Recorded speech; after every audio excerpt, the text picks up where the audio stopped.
कन्या राशि के लिए मंगल का गोचर क्या करेगा। देखिए, कन्या राशि के लिए, पी नाम वालों के लिए और कन्या लगन वालों के लिए मंगल का गोचर क्या करेगा।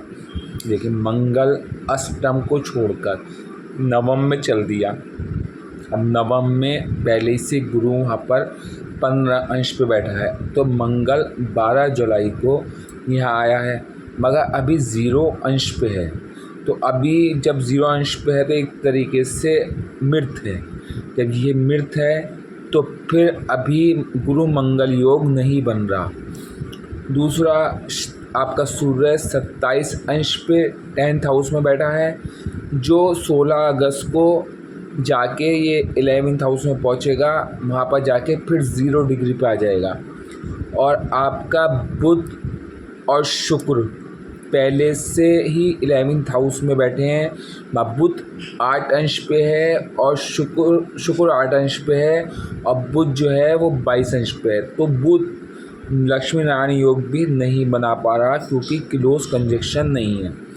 जैसे जैसे शुक्र जो है ये 7 अगस्त को यहाँ आया, 7 जुलाई को यहाँ आया है, जैसे जैसे ये आगे बढ़ेगा वैसे वैसे इसकी डिग्री बढ़ेगी, तो ये और बुध जाके बुध लक्ष्मी नारायण योग बनाएंगे। अभी लक्ष्मी नारायण योग बन रहा है, मगर फुल इस पावर वाला नहीं बन रहा जिस तरीके से होना चाहिए, जिसमें लक्ष्मी ही लक्ष्मी आपके पास खिंची चली आनी चाहिए।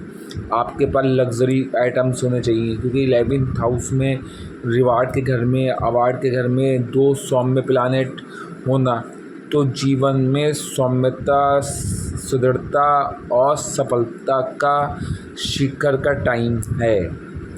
मगर अभी 16 अगस्त को सूर्य यहाँ पहुँच जाएगा, मगर 0 अंश पे रहेगा, तो अस्त नहीं करेगा इन दोनों प्लानेट को। मगर आज हम मंगल की बात कर रहे हैं। मंगल 9th हाउस में पहुँचा अष्टम को, विपरीत राजयोग छोड़कर 9th हाउस में पहुँचा। अब गुरु और मंगल पक्के मित्र हैं। अब जब अभी 0 अंश पे मंगल है और गुरु मंगल योग अभी फुल स्पीड में, मतलब पूरा पावर वाला नहीं है। जैसे ही दिन बढ़ेंगे वैसे गुरु मंगल स्ट्रांग होते चलाएंगे। नवम हाउस भाग्य भाव में गुरु का होना, आपको सफलता मिलनी ही मिलनी है 2025 तक। इसके बाद 10th हाउस में चले जाएगा, तो वहाँ पर भी सफलता मिलेगी। फिर 11 में चला जाएगा, अतिचारी हो जाएगा, फिर वक्र हो जाएगा, फिर 10 में आ जाएगा, फिर 11 में चला जाएगा। मतलब ये वक्र स्थिति 10 के फल भी देती है, मैंने आपको बताया। मतलब वक्र स्थिति पिछले घर का फल भी देती है, क्योंकि 10 की स्पीड है, वो जब पीछे बैक होगी तो इस तरीके से दोनों घरों का फल मिलता है। आपका जो है चंद्रमा, वो इस टाइम 27 अंश पे लगन में बैठा है, 27 अंश पे। तो अब वो डिग्री चेंज करके अगले प्लैनेट घर में चला जाएगा, 2nd हाउस में। 2nd हाउस कालपुरुष कुंडली के हिसाब से और चंद्र का घर कहलाता है, तो वहाँ पर जाके, वैसे शुक्र का घर है कालपुरुष कुंडली के हिसाब से, मगर यहाँ पर चंद्र का अपना, यहाँ पर चंद्र को बहुत ज़्यादा वो मिलती है रिलीफ।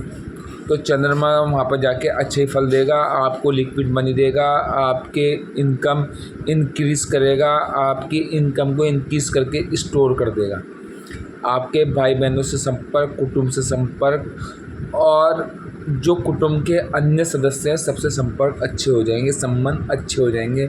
जो संबंधों में सफलता नहीं थी, संबंधों में वो प्रेम नहीं था, वो प्रेम, भाईचारा, वो सफलताएं, और आपके पास पैसा, वाणी सब अच्छी होने वाली संभावना पूरी ही पूरी है। मगर कुंडली में आपके चंद्रमा अच्छा होना चाहिए, प्लेसमेंट नीच का नहीं होना चाहिए, शनि नीच का नहीं होना चाहिए, और गुरु नीच का नहीं होना चाहिए। बुध वगैरह भी नीच का, अगर बुध आपकी कुंडली का स्वामी है, लगन का स्वामी है, इसलिए बुध तो नीच का होना ही नहीं चाहिए। अगर बुध नीच का होगा तो आज जीवन भर बीमार भी रह सकते हैं। मंगल नीच का हुआ तो हड्डियों से रिलेटेड प्रॉब्लम, एक्सीडेंट्स वगैरह होते रहेंगे। मगर मंगल की अवस्था देख लें, मंगल कहाँ है। अब अष्टम का स्वामी और तृतीय का स्वामी नवम में आ गया। देखिए, नवम से जब ये डिग्री बढ़ेगी तो नवम से अपने ही घर को मंगल देखेगा, सप्तम हाउस से दृष्टि से। जब मंगल अपने उससे देखेगा तो आपका आलस्य दूर होगा, आपके छोटे भाई बहन आपका सपोर्ट में खड़े होंगे। छोटे भाई बहनों से प्रेम प्राप्त होगा। छोटे भाई बहनों का कोई कार्य आपके द्वारा सिद्ध होगा, वो आपके लिए समर्पण कर देंगे। छोटे भाई बहन आपसे रिलीफ, मोहब्बत, भाईचारा बहुत अच्छा रखेंगे। आपसे मतलब आपको जो पिछले दिनों में बिल्कुल इस तरीके से बिहेव नहीं करते थे, वो अच्छा बिहेव करके अब आपकी एक वैल्यू समझेंगे। अष्टम दृष्टि 4th हाउस पड़ेगी। 4th हाउस जो है माता भूमि वाहन का है और मंगल भूमि का है। जब 4th हाउस पे अष्टम दृष्टि पड़ेगी तो भूमि प्राप्त होगी ही होगी। किराए के घर से अपने मकान में चले आएंगे, अपने पैसों का मकान खरीद लेंगे या बनाना शुरू कर देंगे। मगर एक बात ध्यान रखना, कुंडली में शनि अच्छा नहीं है तो अपना जीवन में कभी भी मकान रेनोवेट नहीं कराना। जिस दिन आप मकान का रेनोवेशन कराएंगे उसी दिन से आप पे विपत्ति का समय स्टार्ट हो जाएगा। कन्या वालों ये ध्यान रखना, क्योंकि 4th हाउस आपकी कर्क राशि चंद्रमा की राशि आती है। चंद्रमा आप बहुत देख लें चंद्रमा की अवस्था क्या है आपकी मेन कुंडली में। दशम दृष्टि जो मंगल की पड़ेगी वो पड़ेगी आपके 6ठे हाउस पे। जब दशम दृष्टि 6ठे हाउस पे पड़ेगी तो आपके रोग, ऋण, शत्रु सब समाप्त हो जाएंगे।